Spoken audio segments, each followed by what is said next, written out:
Hi there, and welcome back to Mrs. Mummy Penny Talks. I am on episode 30 of the series 2.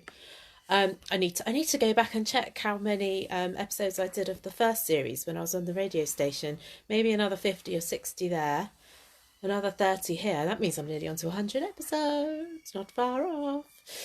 So yes, I've had a bit of a shift around of rooms in the house. So I'm currently sat, let's put that at a better angle, currently sat on the sofa bed in my old office. So 4-bedroom house. I have the main room and then the boys are going to have a room each. So my office is now being turned into a bedroom.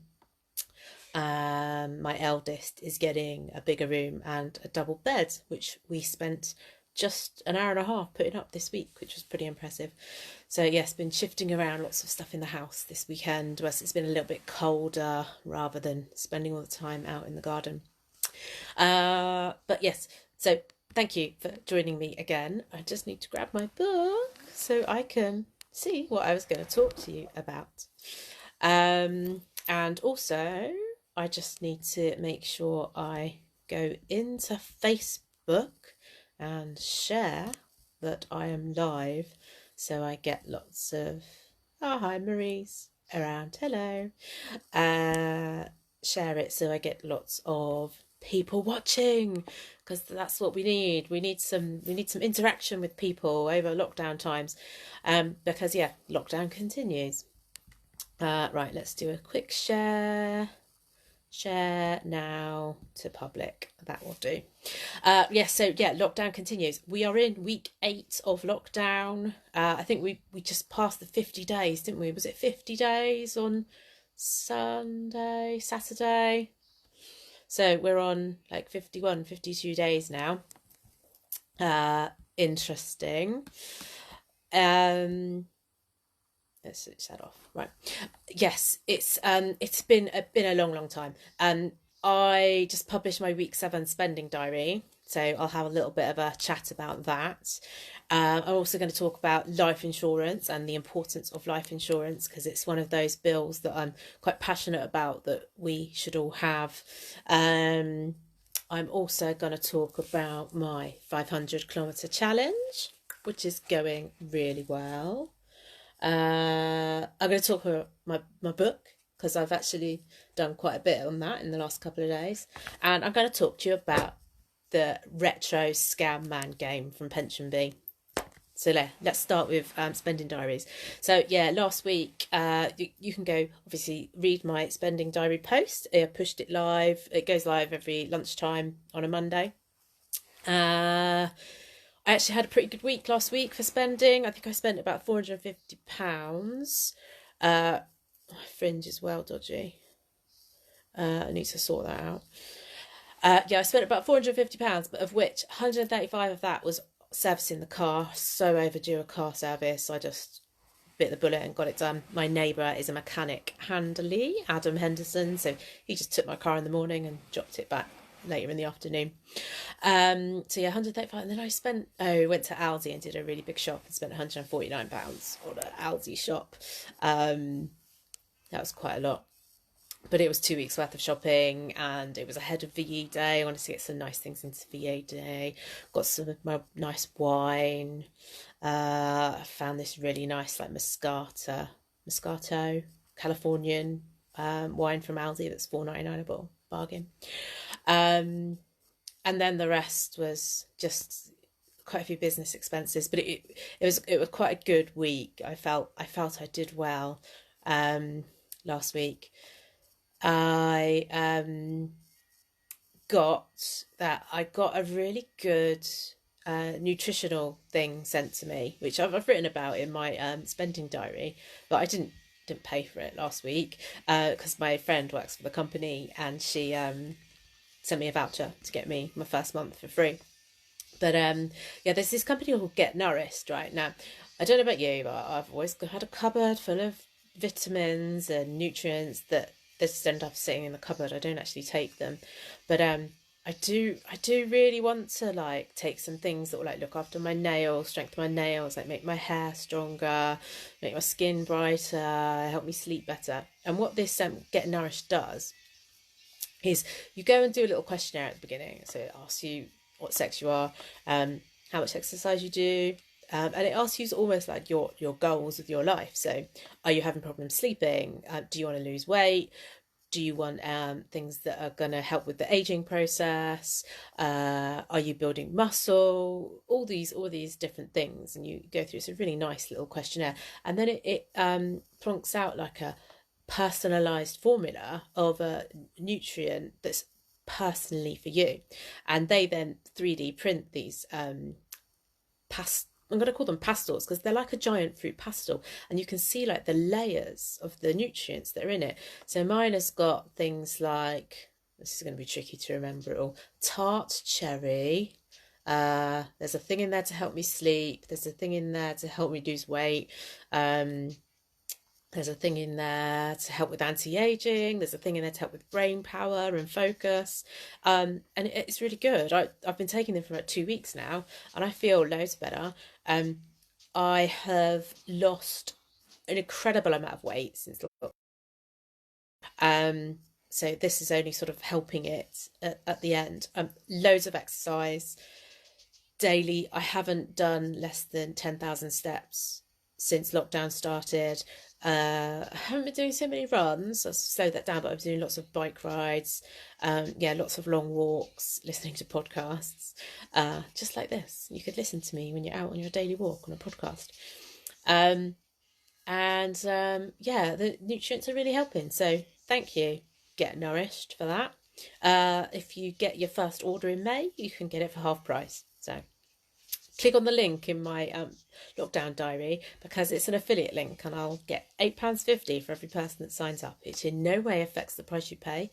It just means that it earns me a little bit of money. So if you do, thank you. Much appreciated. What else did I want to talk about with I think that was it on my lockdown diary. So let's switch over to life insurance because I published a post last week about life insurance and how important it is. Because, so I told a bit of a story at the beginning of the post. You can go on my website. I published it last week. So as you may know, if you're a regular reader of my blog or know me as a person, my mum died when I was 16. She died when she was 58, right? And it was a complete shock. She wasn't particularly well in her life. She had angina. She wasn't overweight. She didn't eat badly. She didn't smoke. She didn't drink a lot.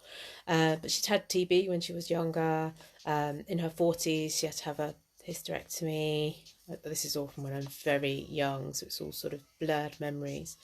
But so she had, a few health issues. But she had a heart attack when she was 58 and she died. And she had no form of life insurance, so she died, and that was it.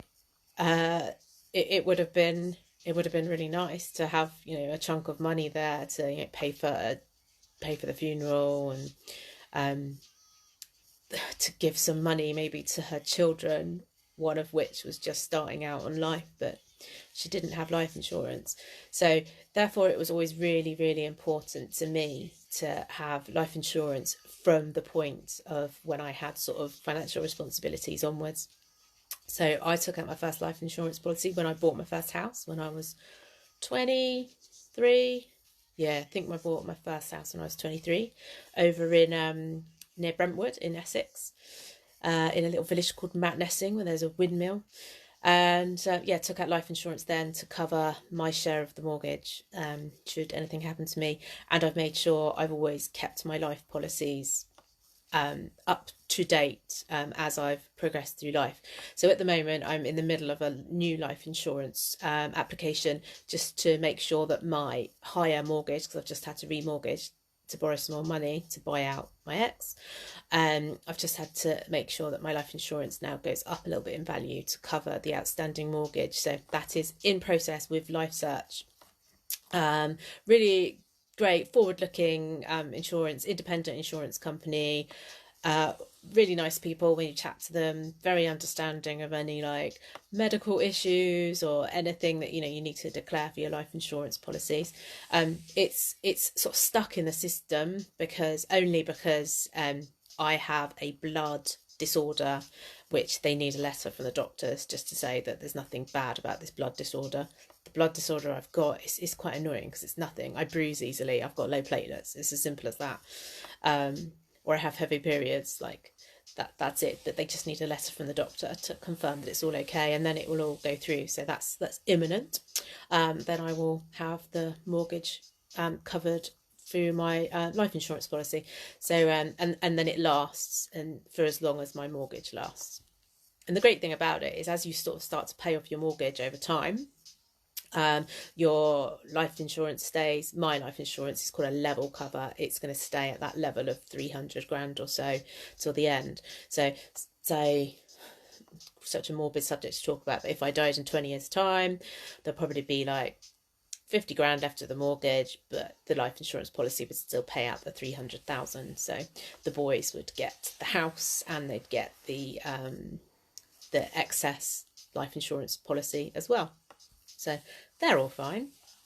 But yeah, I just think it's really important to have. And at the moment, you might be like looking through your direct debits and your bills and trying to rationalise what you're spending money on, because who knows how long this is going to go on for. And if you've been furloughed, then if you're on 80% of your salary, your money might have dropped by a chunk, or you might be self-employed and not earning very much at all.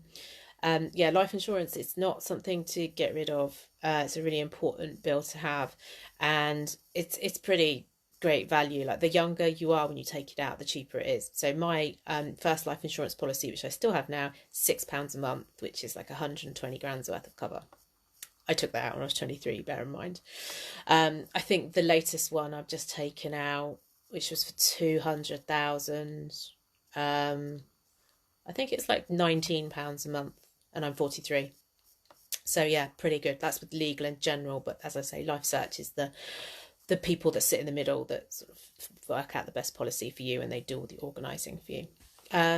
Again, if you are interested in getting a life insurance policy, go click on the links on my website on the Life Search post, because you and I will get some extra money. So the wonderful guys at Life Search have said to me, for every, hopefully that hasn't switched off now, for every person who signs up to a life insurance policy, you, the customer, will get 25 or £50 cash back, depending on the value of the policy, and I get the same as the referrer. So I love those kind of referrer deals where it's like you get some money and I get some money, because it's nice to share. Rather than me just get the whole, say, £100, it means that I share the win between my reader or friend who signs up and me. I have lots of relationships like that with brands. So Octopus is another one. If you sign up to Octopus Energy, I get £50, you get £50.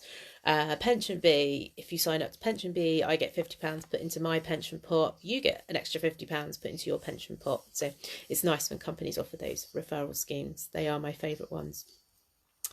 So yes, that's life insurance. My 500 kilometre challenge, I'm up to, I need to check my spreadsheet. We just went on a bike ride early this morning, which was good. Up to 155 kilometres after 12 days. I'm a bit behind. I need to go out and do some bike rides this weekend to build up my totals, because after tomorrow we're allowed to exercise for more than an hour, aren't we? Great stuff.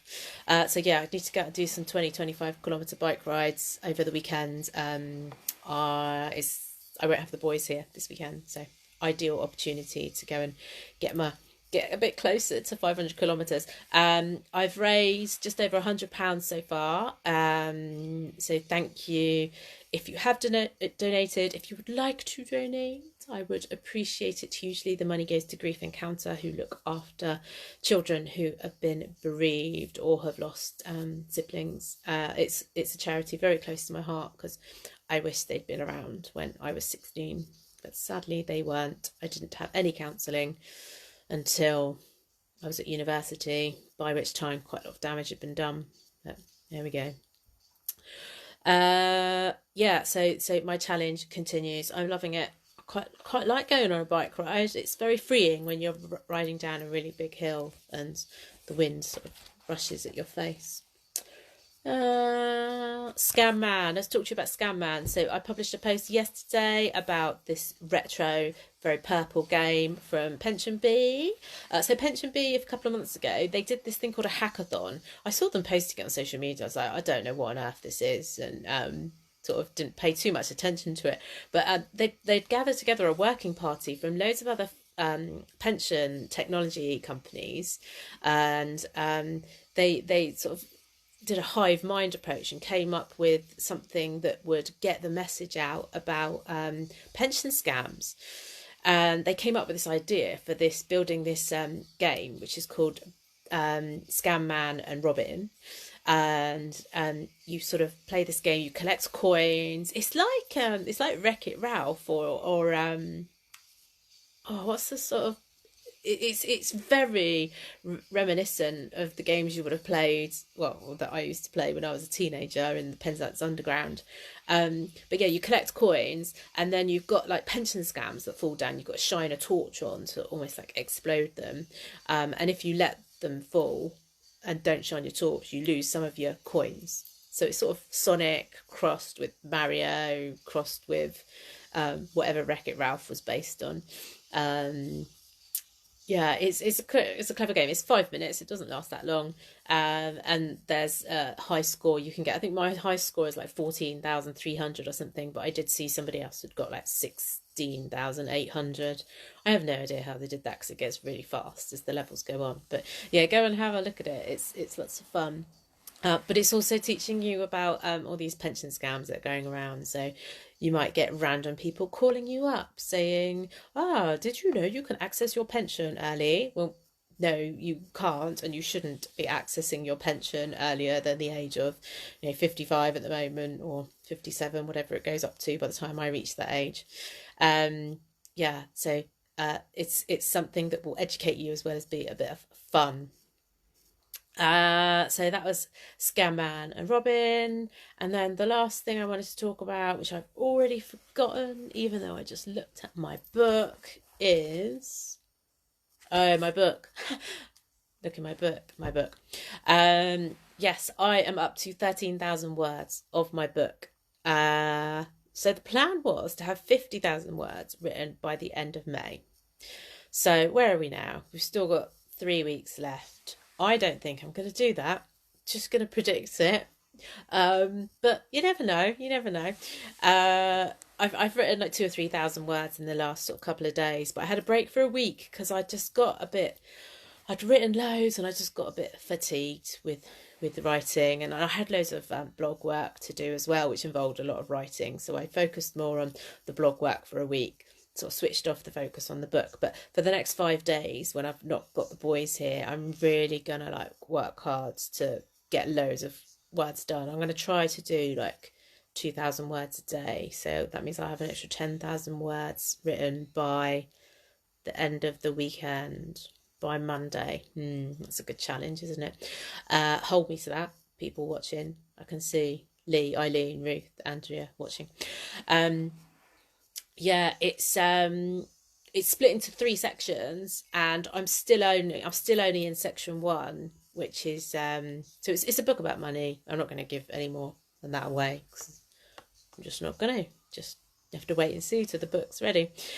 So yeah, the plan is to have it written as soon as possible. Then I've got a whole series of other things I need to get done. So I need the book cover to be designed. I need to come up with an actual name because the working title I've got probably isn't appropriate for the book.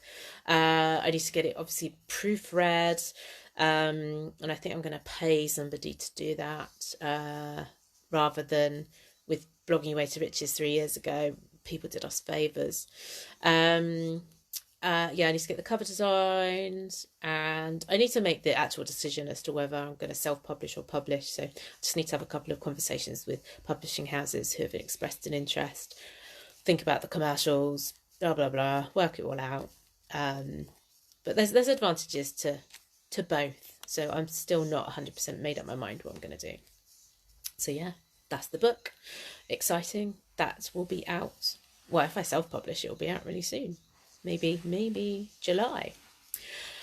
So yeah, that's about it from me. What else was I going to? Oh, I was going to mention the Q&A stuff I've been doing. So I've got 2 Q&A stuff coming out. So I recorded one with Faith last week for Pension Bee, which was this amazing Q&A on all the things you can look at if money is tight at the moment. So all your essential bills, all your non-essential bills, your food. We go through it sort of one by one. We talk for about 30 minutes. It's really funny. We're taking the mickey out of each other because we've just compared our spending diaries for the last month, and we know sort of intimate secrets of what each other has spent over the last month. And we're very different in how we spend our money. We're the same because we've both got kids and we both spend a lot on food. But yeah, it's interesting the differences between the 2 households. Yeah, it's a great interview. That hopefully should be ready. Hopefully should come out the end of this week. Pension Bee, it was in collaboration with Pension Bee. They are editing it down for us tomorrow. Tomorrow. It's Tuesday today, tomorrow. And then I've got a Q&A coming next week or possibly the week after, to be confirmed, with a Fidelity, and that's a Q&A more about like investments and the impact of corona on investments. So I've been I was asking you for questions to be sent in over the weekend, which I had so many questions, like literally I had a list of about 35-40 questions, which I've sent over to Fidelity to have a look at. It might be too many for us to cover in a Q&A session, so I'm going to be like the host, and then Tom Stevenson, who's an investment director at Fidelity, an investment guru, is going to be answering the questions. But some of them, Tom, they are really tricky. So some of them are simple. Like my question was, I have a stocks and shares ISA with Vanguard. Is now a time to move it to a different provider? I don't know if now's the right time or not. I'm worried about how long it could be out of the market and if I might miss a sudden gain or a sudden drop. So yeah, some of it's quite simple questions, some of it's a bit more complex depending on who asked the question. So yes, that's all coming up. So exciting times. I've written a few articles for magazines. I'm going to be in Bella magazine next week, so great copy of that, talking about children on Instagram and YouTube in the debate section. One person's for it, one person's against it. I'll let you put your minds to imagine if I'm for or against it. Just have a look at my Instagram channel or TikTok, because I do have a TikTok account. Got to move with the times. And what else? Oh, I've written a piece for Tesco magazine as well, but that's very far in advance. That's not going to be out till July. That's it. I'm going to stop talking. I hope this sounded better this week, because I thought I'd try the headphones on again. I know they look ridiculous, but I think the sound quality is better. It certainly looks better, the recording on Audacity, talking into the mic rather than talking into the computer. So yeah, thanks for watching. Thanks for listening. Don't forget to do all the things, like make sure you follow me on Facebook and Instagram and Twitter. I'm really close to 10,000 followers on Instagram and Twitter. I'd really like to get there for no reason apart from just to get to 10,000, 5 figures. It's not going to make any material difference to my life to reach that number. It's just a vanity thing. But yeah, and also YouTube as well. I mean, this video will end up on YouTube, but what was I going to say about YouTube? Yeah, I'm nearly 1,000 subscribers on YouTube, and that's when you can monetize the channel. So yes, I did a really good makeup video last week of how I get like TV photo ready in 10 minutes. Well worth a watch. Okay, I'm going to shut up now.